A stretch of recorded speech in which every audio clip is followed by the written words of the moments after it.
अस्सलाम वालेकुम मेरे प्यारे भाइयों और बहनों। आज मैं आपके साथ एक ऐसे इस्लामी खलीफा की नाकाबिल यकीन बका की कहानी शेयर करना चाहता हूं जो हम सबको गहराई से मुतासिर करेगी।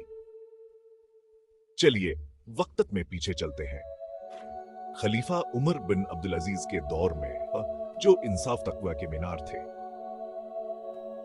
उमर बिन अब्दुल अजीज, जिन्हें अक्सर पांचवें राशिद खलीफा के तौर पर जाना जाता है, एक बड़े हिंगामे के दौर में इस मनसब पर फायज हुए। अपने गर्दो नवाह की दौलत व शान व शौकत के बावजूद उन्होंने सादगी और इबादत की जिंदगी को इख्तियार किया। उनकी हुकूमत का एक काबिल जिक्र पहलू इनका इंसाफ के साथ अहद था। वो अपनी शिफाफ हिक्मरानी के लिए जाने जाते थे और अल्लाह के सच्चे खादिम थे। दौलत या ताकत से कभी नहीं बहके। लेकिन उनका सफर आसान नहीं था। सियासी दबाव और लातादाद चैलेंजों के दरमियान उमर बिन अब्दुल अजीज साबित कदम रहे। उनका दिल हिम्मत और उनकी फलाह व बहबूद के लिए तड़पता था।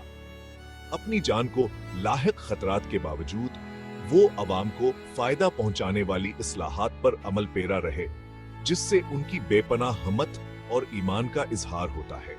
तो अपने सिर्फ 2.5 साल के मुख्तसर दौर हुकूमत में उन्होंने अहम तब्दीलियां लाई। उन्होंने इंसाफ बहाल किया, मजलूमों की मदद की और इस बात को यकीनी बनाया कि दौलत मुनसफाना तौर पर तकसीम हो। उनकी क़ियादत वाकई तौर पर एक तब्दीली का बायस थी, जिसने आने वाली नस्लों के लिए एक मिसाल कायम की। तौक़ुफ़ एक खास कहानी जो नुमायां है वो उनकी आजिज़ी है। कहा जाता है कि एक बार जब एक वफ्द उनसे मिलने आया तो वो खलीफा को अपने कपड़े सीते हुए देखकर हैरान रह गए। उनकी आजिज़ी का ये अमल गहराई तक असरअंदाज हुआ, जिससे ये जाहिर होता है कि हकीकी क़यादत दूसरों की खिदमत करने के बारे में है, खुद को बुलंद करने के बारे में नहीं। उमर बिन अब्दुल अजीज की जिंदगी हमें सिखाती है कि मसाइब के बावजूद भी अपने ईमान और असूलों पर कायम रहने से गहरी तब्दीली आ सकती है।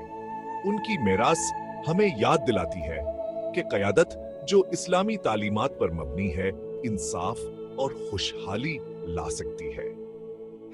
तो मेरे भाइयों और बहनों, आइए उनकी जिंदगी से तहरीक हासिल करते हैं और इन इक़दार को अपनी जिंदगियों में शामिल करने की कोशिश करते हैं। तो देखने के लिए आपका शुक्रिया। अगली बार तक अस्सलाम वालेकुम।